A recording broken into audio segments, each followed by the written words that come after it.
आपने सुना होगा गुरुकुल, लेकिन अब देखने को कहां मिलता है।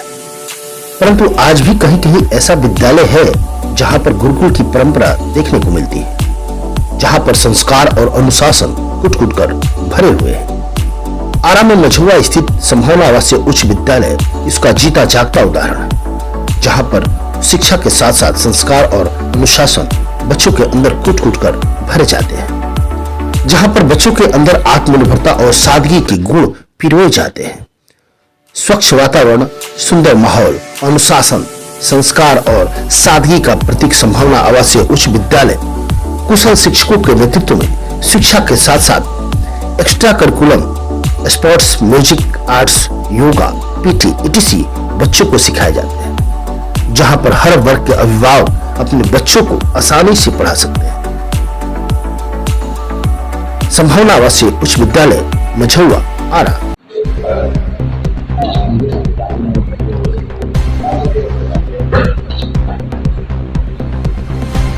महत्वपूर्ण घटनाओं को उद्भेदन और अपराधियों की गिरफ्तारी को लेकर बुलाई गई है। पहला महत्वपूर्ण उद्भेदन हुआ है पावना थाना अंतर्गत 14-15 अप्रैल की रात को एक जो वहाँ पेट्रोल पंप है, वहाँ पेट्रोल पंप के पास जो है एक मकान है जी अलख निरंजन जी का, और वो काफी बड़ा मकान था। उसमें रात में गृहभेदन हुआ और काफी सामान वहाँ से चोरी हो गया था। और उसके बाद उन्होंने प्राथमिकी दर्ज कराई। प्राथमिकी दर्ज करते हुए तुरंत जो थाना अपना सक्रिय होकर मौके पर वहाँ पर पूरा निरीक्षण किया गया, और उसके बाद मंडल पुलिस पदाधिकारी चंद्र प्रकाश के नेतृत्व में टीम और डीआईजी पावना थाना अध्यक्ष इन लोगों ने जो भी वहाँ के कुछ सूत्र थे और डंप डेटा वगैरह लिया, और उसके बाद जो मैनुअल कुछ सूचना थी उसके आधार पे जो है जब सर्च किया तो सर्च करने पे पता चला कि बिस्मिल्ला उर्फ नूर हसन पिता मुहर्रम पावना अरेला का रहने वाला है।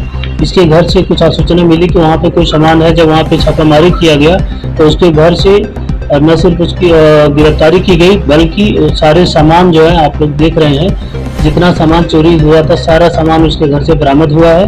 और सामान जो बरामदगी हुई उसमें जैसे इलेक्ट्रॉनिक मैक, एक लेदर जैकेट, इमरजेंसी लाइट, खिड़की पर्दा, तार, तौलिया, चिलम, मच्छरदानी, सीसीटीवी, चोरी का मोटरसाइकिल और चोरी के अन्य सामान। तो काफ़ी सामान था, और काफ़ी सामान यहाँ नहीं लाया जा सकता था, जो थाना में ही अभी रखा गया है। बाकी कुछ सामान जो लाया गया यहाँ पर है। तो इस तरीके से ये अच्छा डिटेक्शन हुआ है, क्योंकि ये निवेदन की घटनाएं बीच बीच में होती रहती है। और इसका हम लोगों ने जो आपराधिक इतिहास पता किया, अभी नगर थाना के 810-22 में भी इसने जो है वहाँ पे चोरी किया था, और उसमें सामान भी बरामद हुआ था, घर में गृहभेदन किया था। तो इसका पूर्व का आपराधिक इतिहास भी है। अन्य भी कुछ घटनाएं हुई हैं, उसके लिए भी हम लोग इसका अनुसंधान कर रहे हैं कि इसके साथ और कोई लोग शामिल हैं, या तो अन्य जगह से जो भी अगर कोई घटना किया होगा तो उसमें इसको रिमांड किया जाएगा। दूसरा महत्वपूर्ण घटना तियर में, आप लोगों को पहले से पता है कि तियर में 5 मार्च को एक घटना हुई थी, जिसमें एक लड़की को जो है, जो नाबालिग थी, उसको बेरामी से जो आयरन करने वाला प्रेस होता है उससे कई जगह शरीर में उसको दागा गया था, और उसको दबा के हत्या की गई थी। हालांकि हत्या के जो है अन्य जो कारण है उसमें जो अभी ऑफिसर की रिपोर्ट है या तो फिर पोस्टमार्टम रिपोर्ट है, उसके बाद ही उसके एग्जैक्ट कारण पता चलेगा। लेकिन जो प्राथमिक जो रिपोर्ट थी यही थी। तो उसमें हमारी एक टीम गठित हुई थी, मंडल पुलिस पदाधिकारी जगदीशपुर के नेतृत्व में। इसमें डीआईजी की टीम थी, थाना अध्यक्ष तियर थे, और अन्य कुछ थाना अध्यक्ष इसमें लगे हुए थे। तो इसका पहले ही कुछ हम लोग का सूचना मिली थी, और बाद जब हम लोगों ने अभियुक्तों के लिए गिरफ्तारी के लिए छापेमारी चालू की तो उसमें कई अभियुक्त थे। उसमें से दुर्गा देवी और जो लड़की खुशी कुमारी जो मृतक थी उसकी जो दोस्त थी, ये लोगों ने कोर्ट में आत्मसमर्पण कर दिया है, और उनसे भी जो है कोर्ट के जो नियमानुसार पूछताछ आगे कार्रवाई की जा रही है।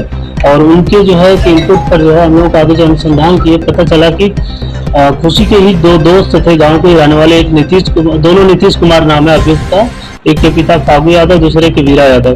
ये तियर के रहने वाले हैं। ये अभियुक्त जो है दोनों खुशी से, उनका जो है जो बताया गया, जो उसने कन्फेशन में बताया है कि उनका कुछ अवैध संबंध टाइप का था, जिसके लेकर जो है वो जो लड़की जिसकी हत्या की गई वो कुछ चीजें देख ली थी, और जिसको छुपाने के लिए और बात फैले नहीं, इसी को देखते हुए दोनों नीतीश ने मिलकर जो है और खुशी की उपस्थिति में जो है उस जो मृतिका है उसका जो है गला दबाया, और गला दबाने के बाद इसको फाइनल सुनिश्चित करने के लिए कि ये मर गई है, और इसने बताया भी, और उन दोनों अभियुक्तों ने पूरा स्वीकार भी किया है कि प्रेस से जो है पहले ये लोग केरोसिन छिड़कने की कोशिश किए थे, लेकिन उसमें सफल नहीं हुए, तो फिर प्रेस से जो है उसको कई जगह जलाए, जिससे कि उसका जो है मृत्यु हो जाए, और जो बाद में जो है इसका इलाज के क्रम में पीएमसीएच में मृत्यु हो गई। तो इस तरीके से यह एक काफ़ी गंभीर और सीरियस तरीके से घटना को अंजाम दिया गया था। तो इन अभियुक्तों की गिरफ्तार कर लिया गया है, और अन्य इसमें जो भी कुछ तथ्य हैं, जैसे एफएसएल की रिपोर्ट या तो, और फिर जो प्रेस था वहाँ से आयरन, उसको भी हम लोगों ने बरामद कर लिया है। कुछ अन्य भी सामान बरामद हुए हैं, उसको हम लोग एफएसएल भेज रहे हैं, जिसमें अन्य जो कड़ी है उसको पता कर रहे हैं कि एग्जैक्टली और क्या बातें इसमें है।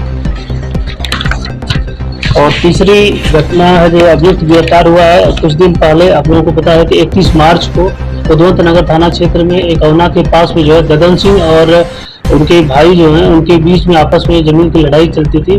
उसी में लेकर इनके लड़के, दोनों लोगों के लड़कों के बीच में आपस में ददन सिंह के मकान के पास जो है झगड़ा हुआ, और उसी के क्रम में जो है कुछ जो उनके भाई के लड़के थे उन लोगों ने जो है इनके ऊपर फायरिंग किया था, 4-5 राउंड गोली फायरिंग किया था, हम लोग को खोखा भी बरामद हुआ था। तो उसके बाद इन अभियुक्तों की तलाश जारी थी, तो उसमें से मुख्य अभियुक्त जो एक अंकित सिंह था, उसकी गिरफ्तारी जो है कल सुनिश्चित की गई है, और उसके पास से एक मोटरसाइकिल भी बरामद किया गया, जो अभी उसका हम लोग सत्यापन कर रहे हैं कि किसका है। और इसके अतिरिक्त अंकित सिंह का आपराधिक इतिहास भी रहा है। एक आपराधिक किस्म का व्यक्ति है जिसका उदवंत नगर में पहले भी 484-22 और 148-23 इसमें भी मारपीट और लोगों